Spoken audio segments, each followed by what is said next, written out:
Hello guys, welcome to Digital Eklavya Engineering. So this is our first video and we are going to start our new journey in a heat transfer. So don't get hesitate to ask any doubt anytime.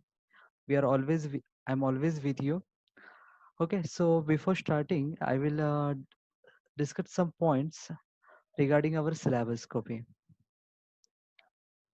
So guys, कुछ याद रहे ना रहे, but आपको syllabus आपको पता होना चाहिए क्योंकि सिलेबस अगर आपको ईच एंड एवरी मॉडल अगर आपको पता है तभी जाके आप न्यूमेरिकल्स को आइडेंटिफाई कर पाओगे, तभी जाके वहाँ पे फॉर्मूलाज इंप्लीमेंट करोगे, तभी जाके वो सॉल्व होगा. तो this is the first topic, that is a basic concept of heat transfer. So this chapter is very most important in a theory point of view as well as in a numericals.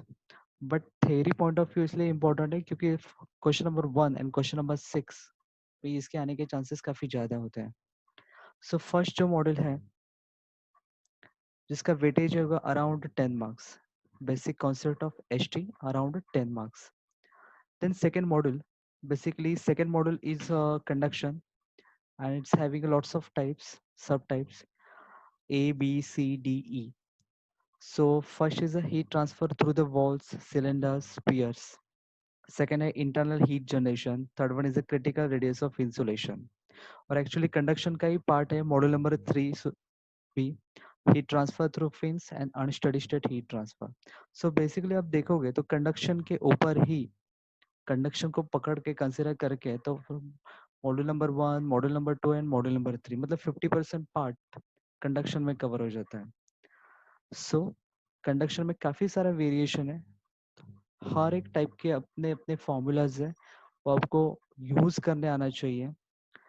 Okay, next है model number 4, that is convection. So conduction की अगर बात करते हैं तो यहाँ के 20 marks और यहाँ के 20 मार्क्स 40, एंड बेसिक कॉन्सेप्ट तो हर किसी को आएगा ही. सो 50 मार्क्स, तो 50 मार्क्स यहीं पे कवर हो जाते हैं. ओके, नेक्स्ट है कन्वेक्शन. कन्वेक्शन कंडक्शन का छोटा भाई है और इसके न्यूमेरिकल्स यहाँ काफ़ी आसान है, काफ़ी आसान है. और इसके 3 डेरिवेशन है, 3 डेरिवेशन में से एक डेरिवेशन पक्का आता है. सो कन्वेक्शन भी काफ़ी आसान है. नेक्स्ट है रेडिएशन. रेडिएशन का गाइज एक थोड़े से हटके इसके फॉर्मूलाज है, बट इसका थ्योरी काफ़ी आसान है. सो अगर आपको थ्योरी प्रॉपरली आता है, if you have enough time, then आप you can also solve the numericals on radiation. Okay, so first 4 model इन्हीं हो आपको करना है. फिफ्थ मॉडल का मैं तो बोलूँगा न्यूमेरिकल्स भी करो, अगर रेयर केस में नहीं हो रहा है, टाइम नहीं है, कंफ्यूजन है, आपके पास ऑलरेडी काफ़ी सारा लोड है, तो आप रेडिएशन के आप एटलीस्ट थ्योरी कर जाओ, करके जाओ. नेक्स्ट है model number 6, boiling and condensation. इसके ऊपर फिक्स थ्योरी है.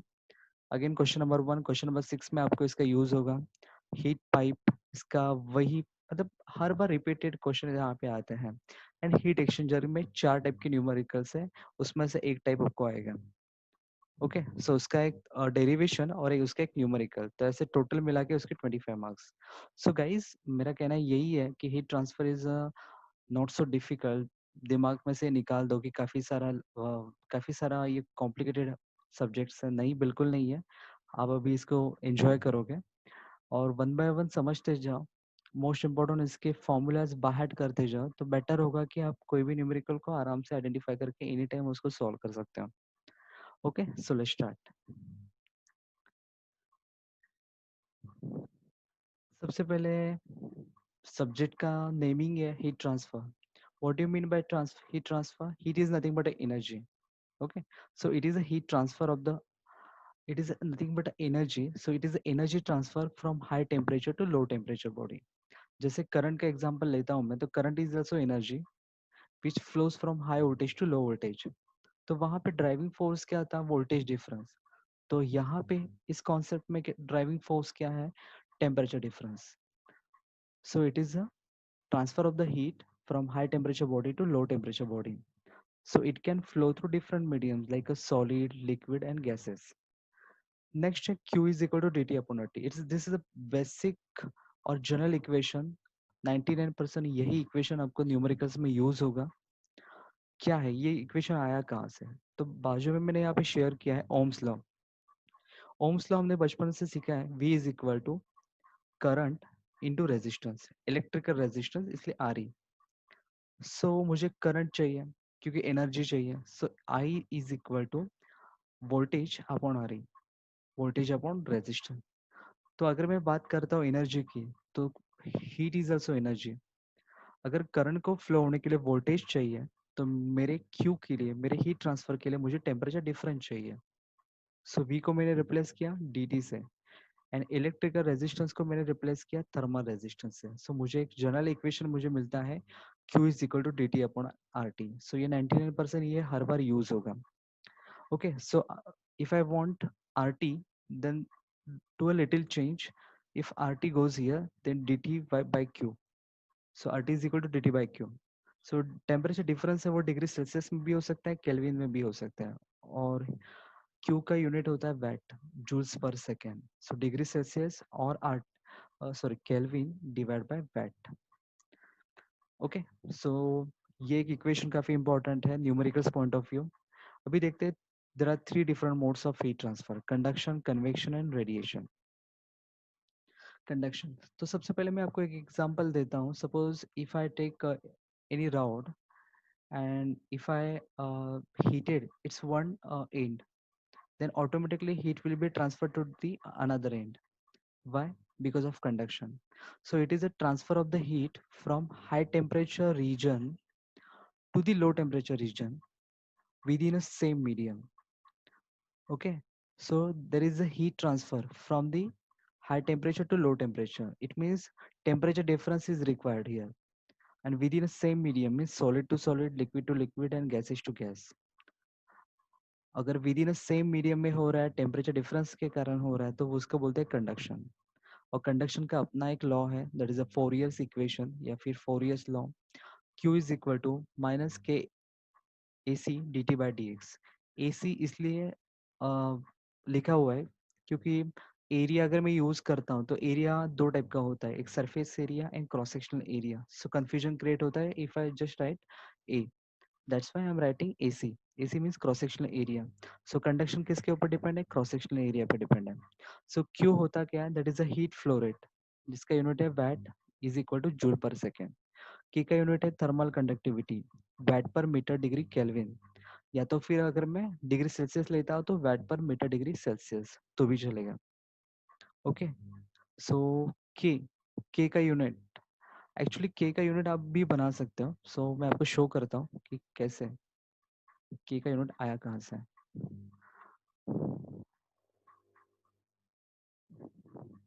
सो मुझे K चाहिए, तो K कैसे बनेगा? K इज इक्वल टू, वहाँ पे Q मल्टीप्लाई में था, Q dx जो डिनोमिनेटर में था वहाँ पे जाके न्यूमरेटर में मल्टीप्लाई होगा, डिवाइड बाय AC जो यहाँ पे न्यूमरेटर में था वहाँ पे डिवाइड होगा, और dt। ओके, सो Q का यूनिट क्या है? वैट। ओके, सो Q का यूनिट क्या था? वैट। न्यूमरेटर की बात कर रहा हूँ मैं। सो Q का यूनिट वैट, dx का यूनिट क्या रहेगा? मीटर। सो मेरा इक्वेशन कैसे बनेगा?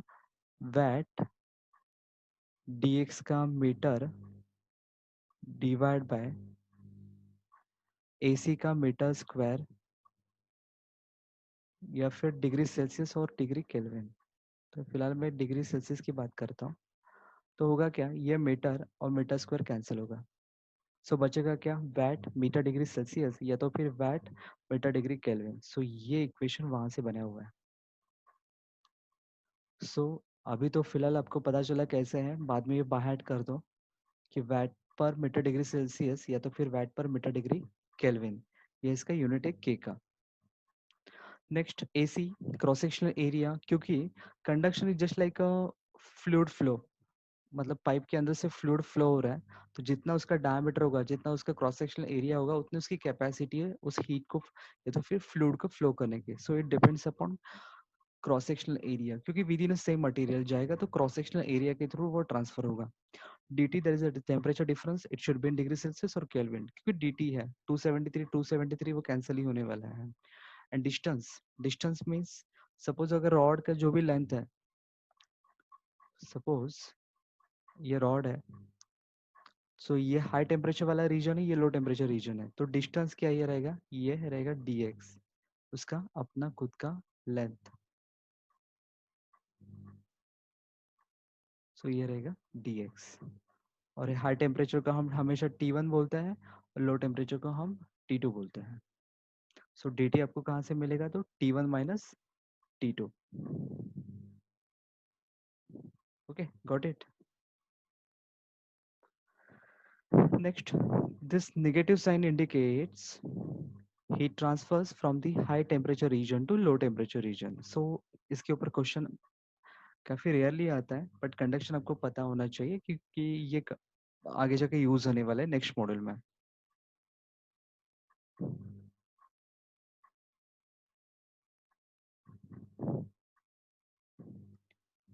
नेक्स्ट है कन्वेक्शन। कन्वेक्शन क्या होता है, सेम सिमिलर है। It is a mode of heat transfer in which heat transfers takes place due to physical circulation of molecules, physical circulation of molecules within a two different mediums. Conduction में था within a same medium, और convection जो है within a two different medium. So it may be solid to liquid हो सकता है, liquid to gases हो सकता है, या तो फिर सॉलिड टू गैसेस हो सकता है, मतलब एनी वाइस वर्सा, सिमिलर नहीं होना चाहिए। And it transfer takes place due to the physical circulation of molecules. तो फिजिकल सर्कुलेशन ऑफ मॉलिक्यूल्स कैसे होता है, तो यहाँ पे मैं आपको एक एग्जांपल देता हूँ टी कप का। ओके, सपोज ये कप है और इसके अंदर है एक फ्लूइड जिसका टेम्परेचर क्या है, हाई है, और बाहर है एयर।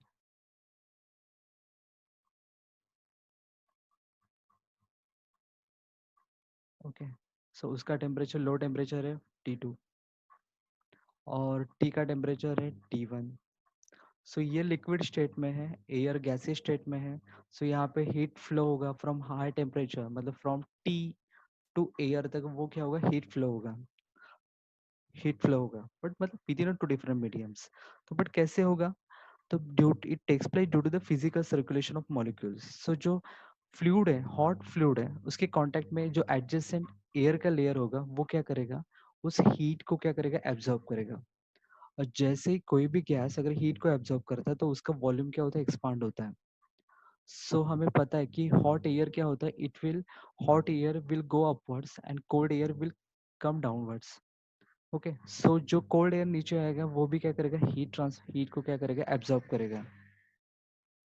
सो वो भी क्या होगा, वो रीसर्कुलेट होते रहेगा। So because of density difference वहां पे क्या होगा, हीट ट्रांसफर होगा। सो उसको बोलते हैं कन्वेक्शन। सो यहाँ पे कौन सा लॉ यूज होता है, that is the Newton's law of cooling. Conduction में था फोरियर्स इक्वेशन, और यहाँ पे है Newton's law of cooling, Q is equal to HAS dt। तो H is nothing but convective heat transfer coefficient. तो H का यूनिट कहाँ से आया वो आपको एक्सप्लेन करता हूँ।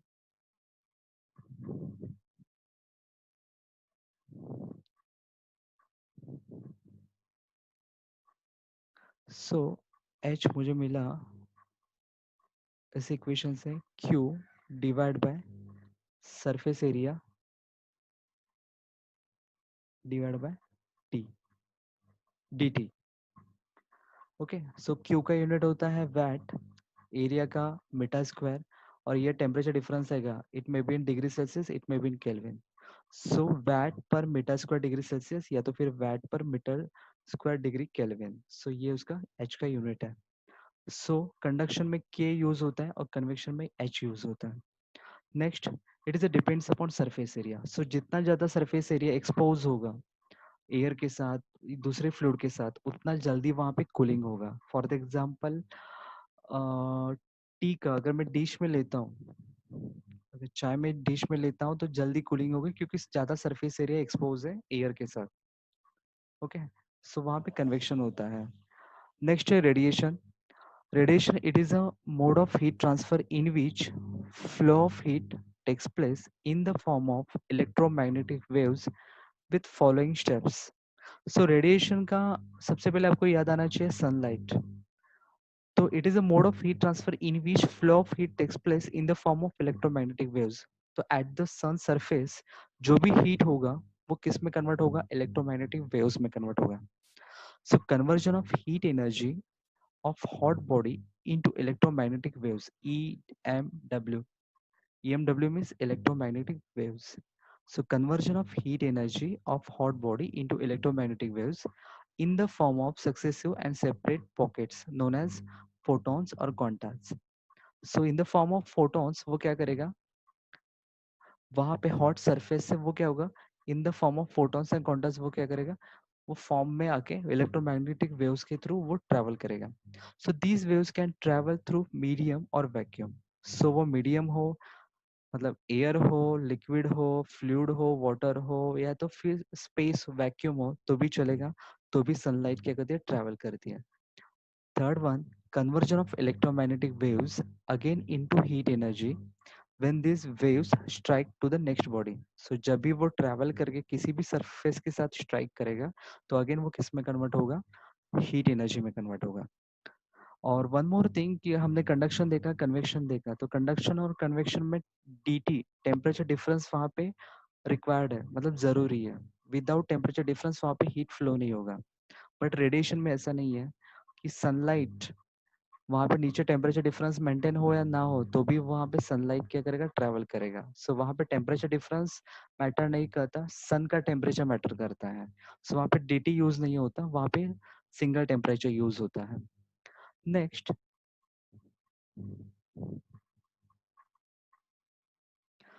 the part of the heat will get absorbed by the body, few part will get reflected and remaining parts will get transmitted. So ये जो कॉन्सेप्ट है वो आगे जाके हमें यूज होगा, यहाँ पे मैं आपको शो करता हूँ.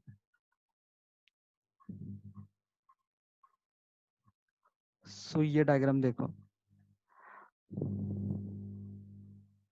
सो इंसिडेंट सनलाइट वहाँ पे उसने क्या किया, सरफेस के साथ स्ट्राइक किया तो some part will get reflected, तो उसको मैं ये बोलता हूँ क्यू आर. और इंसिडेंट रेडिएशन को मैं बोलता हूँ क्यू आई. तो और सम पार्ट क्या करेगा, मटेरियल उसको क्या करेगा, एब्जॉर्ब करेगा, तो उसको बोलेंगे क्यू ए. और सम पार्ट क्या करेगा, ट्रांसमिट होगा, तो उसको बोलते हैं क्यू टी. सो इंसिडेंट रेडिएशन किस में कन्वर्ट हुआ, थ्री फॉर्म में. Some amount of heat will get absorbed by the body, some amount of heat will be get reflected, some amount of heat will be get transmitted. So यही होगा. So देखते हैं, वापस से आते हैं अपने क्वेश्चन की तरफ.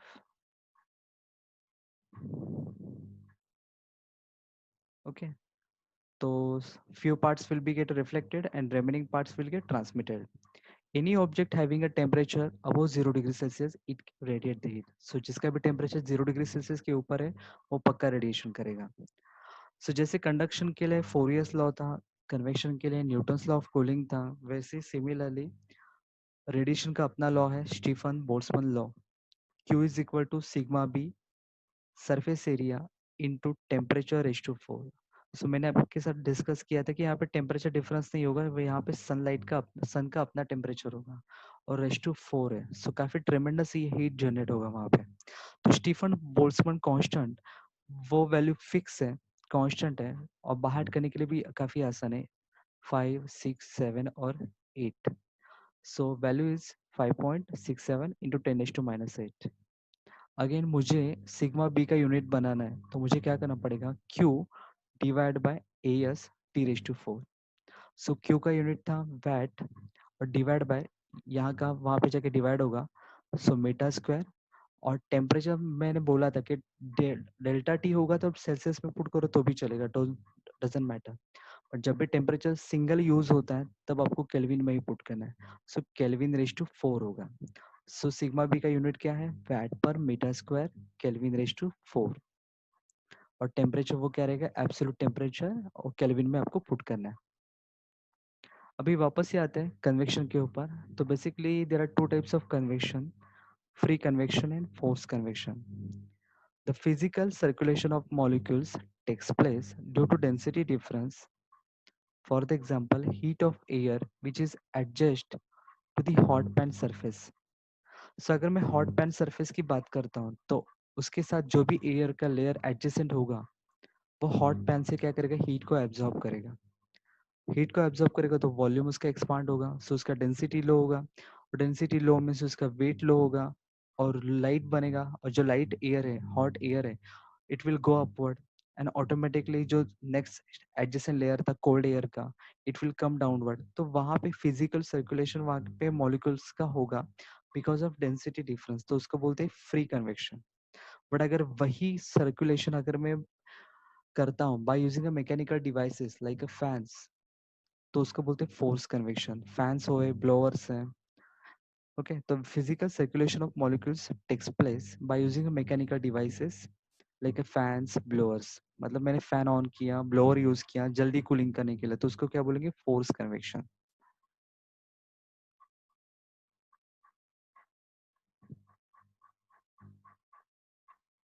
ओके, सो ये रेडिएशन की बात वापस से करते हैं। रेडिएशन में हमने देखा कि इंसिडेंट रेडिएशन जो आया वो 3 पार्ट में कन्वर्ट हुआ। QA means heat absorb, heat rejected and heat transmitted. So Qi is equal to, Qi is nothing but is equal to Qa plus Qr plus Qt. Okay, so यहाँ पे क्या किया उन्होंने, वापस से डिवाइड बाय किया Qi से, Qi से होल इक्वेशन से डिवाइड कर दिया। So Qi upon Qi it will become 1। Next Qa amount of heat absorb to the total incident heat, तो उसको बोलते हैं अल्फा। अल्फा क्या है देखते हैं। Next Qt total heat transmitted divided by total heat incident, that is tau, and Qr means rejected heat divided by incident heat, that is Qi. So हमें एक इक्वेशन मिलता है, one is equal to alpha plus tau plus rho is equal to 1। तो alpha को हम बोलते हैं absorbivity, मतलब कितना अमाउंट ऑफ हीट एब्जॉर्ब हुआ डिवाइड बाय कितना वहां पे इंसिडेंट हुआ था। So Q A divide by Q I, उसको बोलेंगे absorbivity. Next rho, rho means कितना अमाउंट ऑफ हीट रिफ्लेक्ट हुआ था डिवाइड बाय कितना आया था। So Q R divide by Q I, वो क्या रहेगा, रिफ्लेक्टिविटी, उसको रो से इंडिकेट करता है। Next Q T divide by Q आई, कितना अमाउंट ऑफ हीट ट्रांसमिट हुआ और कितना इंसिडेंट हुआ था, तो उसको बोलेंगे ट्रांसमिसिविटी, उसको इंडिकेट करेंगे टाउ से। Got it. नेक्स्ट क्वेश्चन है, शॉर्ट नोट आता है specular reflection, real surface reflection and diffuse reflection. So मैंने जस्ट आपको शॉर्टकट में डायग्राम्स दी है, बट आपको ऐसे नहीं करना है, आपको प्रॉपर्ली उसको एक्सप्लेन करना है आपके फ्यू वर्ड्स में। तो सपोज यहाँ पे स्पेक्युलर रिफ्लेक्शन होता है, क्या ये कहाँ पे होता है, तो हाईली पॉलिश सरफेस में। सो जो इंसिडेंट रेडिएशन आया, ओके, और यहाँ पे एक नॉर्मल हम कंसिडर करते हैं, इट्स इमेजिनरी पार्ट। सो यहाँ पे जो इंसिडेंट रेडिएशन आया वो सेम एंगल पे वो रिफ्लेक्ट हुआ, मतलब यहाँ पे एंगल थीटा था तो यहाँ पे भी एंगल थीटा रहेगा। सो ये एंगल थीटा, ये एंगल थीटा, और this is a surface.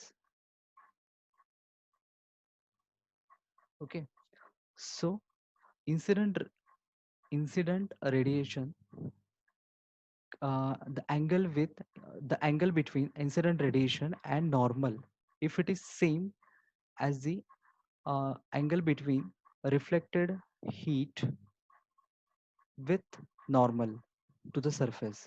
so अगर ये एंगल सेम है इंसिडेंट का, रिफ्लेक्टेड रेज का विथ नॉर्मल, तो उसको बोलते हैं स्पेकुलर रिफ्लेक्शन। और ये कभी पॉसिबल है जब हाईली पॉलिश सरफेस एरिया होगा तो ये जहाँ पे होता है तो उसको बोलते हैं स्पेकुलर बॉडी। ओके, सो अगर शॉर्ट नोट आता है स्पेकुलर बॉडी पे, स्पेकुलर रिफ्लेक्शन पे, तो ये डायग्राम वहाँ पे इंपॉर्टेंट है। नेक्स्ट है रियल सरफेस। तो रियल सरफेस में ये जरूरी नहीं है, तो जितना अमाउंट ऑफ हीट वहाँ पे आया, इंसिडेंट हुआ, तो वो हो सकता है कि स्कैटर होगा, बट एक कंडीशन है यहाँ पे, वो स्कैटर्ड होगा बट अपोजिट साइड में होगा। मतलब यहाँ पे जो नॉर्मल है उसके अपोजिट साइड में क्या होगा, स्कैटर हुआ। तो ये कहाँ पे होता है, रियल सरफेस के केस में होता है। सो यहाँ पे कोई एंगल सेम नहीं होगा। बट डिफ्यूज रिफ्लेक्शन मतलब जहाँ पे हाईली रफ सरफेस है, तो वहाँ पे क्या होता है, सो इंसिडेंट एंगल, इंसिडेंट जो रेडिएशन है, तो कुछ अमाउंट यहाँ पे गया। ओके, सो नॉर्मल के सेम साइड में भी और नॉर्मल के अपोजिट साइड में भी क्या होगा, वहाँ पे हीट रिफ्लेक्ट हुआ, क्यू आर। तो उसको बोलते हैं डिफ्यूज रिफ्लेक्शन। यहाँ इसमें और इसमें क्या डिफरेंस है, यहाँ पे नॉर्मल के अपोजिट साइड में वहाँ पे क्या हुआ, रिफ्लेक्शन जनरेट हुआ, तो यहाँ पे सेम साइड और अपोजिट साइड में भी रिफ्लेक्शन जनरेट हुआ, तो उसको बोलते हैं डिफ्यूज रिफ्लेक्शन। ये कहाँ पे पॉसिबल है, रफ सरफेस में पॉसिबल है। सो इसके ऊपर शॉर्ट नोट्स आते हैं। हम्म, अभी छोटे छोटा डेफिनेशंस है, समझ के लेते हैं। टाइप्स ऑफ बॉडी, सबसे पहले है ब्लैक बॉडी। तो ब्लैक बॉडी मीन्स जरूर नहीं कि उसका कलर ब्लैक है। तो यहाँ पे कॉन्सेप्ट है, हमने अभी देखा है, एक इक्वेशन देखा था, alpha plus rho plus tau is equal to 1। Okay, alpha indicates कितना अमाउंट ऑफ हीट एब्जॉर्ब हुआ, रो इंडिकेट्स कितना अमाउंट ऑफ हीट रिफ्लेक्ट हुआ, टाउ इंडिकेट कितना अमाउंट ऑफ हीट ट्रांसमिट हुआ। सो ब्लैक बॉडी क्या होता है कि 100% वहां पे एब्जॉर्प्शन होता है, तो वहां पे रो एंड टाउ का वैल्यू क्या होता है, 0। So alpha will become 1, so it absorb all the incident radiation, hence alpha is equal to 1 and tau and rho value will become 0। Okay, तो मतलब सब एब्जॉर्ब करेगा तो वो ब्लैक बॉडी होगा। तो व्हाइट बॉडी क्या होता है, it reflect it reflect all the incident radiation. So अगर सब कुछ रिफ्लेक्ट हो रहा है तो अल्फा मतलब एब्जॉर्प्शन क्या होगा, 0 होगा, एंड ट्रांसमिशन भी नहीं होगा, तो alpha and tau will become 0 and rho का वैल्यू क्या होगा, 1 होगा। Exactly opposite है, but remember this is the ideal cases which is not possible in real life। Next है ग्रे बॉडी। ग्रे बॉडी, तो यहाँ पे आप याद रखना कि इसका कलर ग्रे है इसलिए नहीं, तो सपोज वॉल, सपोज मैं एग्जांपल लेता हूँ वॉल का, वहाँ पे इंसिडेंट रेडिएशन आएगा, तो सम अमाउंट ऑफ वहाँ पे क्या होगा, रिफ्लेक्ट होगा, और सम अमाउंट ऑफ वहाँ पे क्या होगा, एब्जॉर्प्शन होगा, बट वहाँ there is a no chances कि वहाँ पे क्या होगा, ट्रांसमिट होने का चांसेस बिल्कुल नहीं है। Okay, so partially heat will absorb and partially it will reflect, hence यहाँ पे ट्रांसमिशन नहीं हो रहा है बट एब्जॉर्प्शन एंड रिफ्लेक्शन हो रहा है। So alpha plus rho is equal to 1 but tau is equal to 0। और ये होता है रियल बॉडी, कि जहाँ पे ट्रांसमिशन नहीं होगा बट एब्जॉर्प्शन एंड रिफ्लेक्शन होगा। Okay, so don't get confuse. Next है स्पेकुलर बॉडी। अभी हमने देखा था, if there is a reflection is specular, if the reflection is regular means exactly same angle के साथ, नॉर्मल के साथ अगर वहाँ पे रिफ्लेक्शन हो रहा है तो उसको बोलते हैं specular body. Absolute white body means if the reflection is diffuse, तो उसको बोलेंगे एब्सोल्यूट वाइट बॉडी।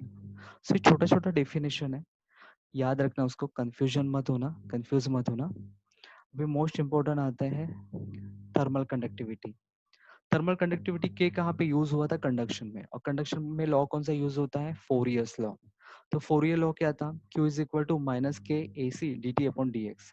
ये माइनस तो हर बार यूज करने की जरूरत नहीं है, क्योंकि वो इंडिकेट करता है heat transfers from high temperature to low temperature.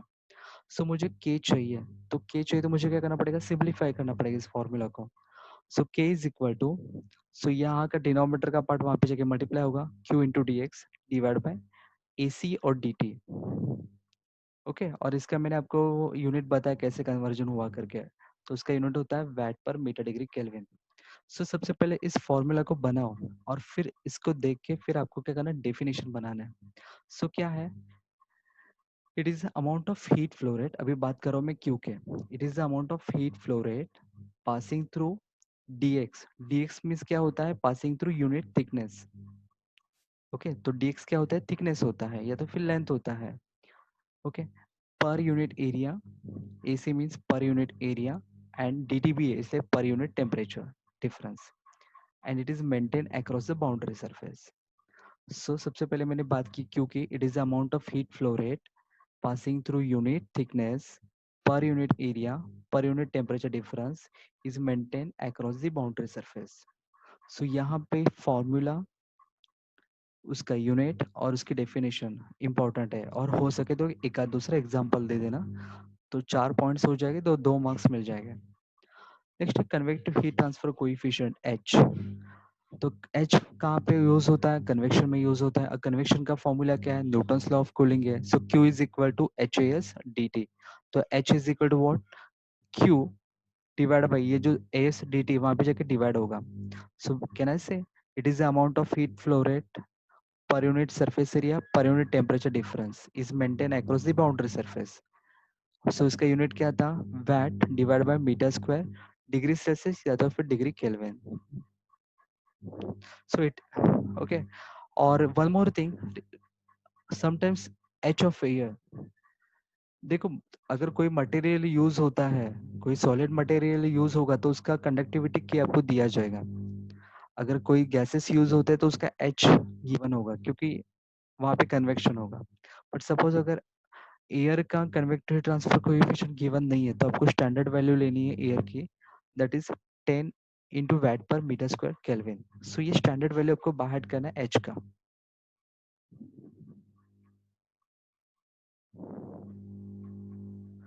Next है थर्मल रेजिस्टेंस. ओके. सो बात करते हैं वापस से जनरल फॉर्मूला. क्या था? Q is equal to D T upon R T. मुझे थर्मल रेजिस्टेंस चाहिए तो मुझे अगेन सिंप्लीफाई करना पड़ेगा ये formula. So R T will go here and Q will divide. So R T is equal to D T upon Q. So D T मतलब क्या? Degree Kelvin और degree Celsius divide by Q means watt. So it is the ratio of temperature difference divide by thermal resistance. Okay. It is a temperature difference per unit amount of heat flow rate. So it is a temperature difference per unit heat flow rate. It is a maintained across the boundary surface. So ये छोटा छोटा definition question number 1 में आ सकते हैं. Next है thermal conductance. Thermal conductance काफी simple है. जो भी वैल्यू आपका आर टी का आएगा, थर्मल रेजिस्टेंस आएगा, उसका इन्वर्स कर दो. तो C T is thermal conductance, it is the inverse of thermal resistance 1 upon R T. So R T क्या था? डी टी अपॉन क्यू था. तो सी टी क्या होगा? क्यू अपॉन डी टी बनेगा. तो उसका यूनिट भी चेंज होगा, वैट डिवाइड बाय केल्विन और डिग्री सेल्सियस. सो बट ये काफी रेयरली यूज होता है, बट इसके ऊपर सिर्फ थ्योरी आ सकती है. सो थ्योरी पॉइंट ऑफ व्यू ये सिर्फ इम्पोर्टेंट है, बाकी इसका कोई यूज नहीं है. Next most important thermal diffusivity. ये क्वेश्चन आता ही है. Alpha is equal to K upon rho C P. K means it is a ratio of thermal conductivity और रो सी पी को बोलते हैं heat storage capacity. So it is the ratio of thermal conductivity to the heat storage capacity. और इसको अगर आप सॉल्व करते हो watt per metre degree Celsius divide by KG पर मीटर क्यूब सीपी का जूल पर केजी केल्विन, तो सिंप्लीफाई करने के बाद आपको आखिर में मिलेगा metre square per second. Remember, this is not a acceleration unit. जो आपको पता है मीटर पर सेकेंड स्क्वायर ये होता है एक्सेलेरेशन का यूनिट, बट ये नहीं है. वो क्या है? Metre square per second. छोटा सा चेंज है. So don't get confuse.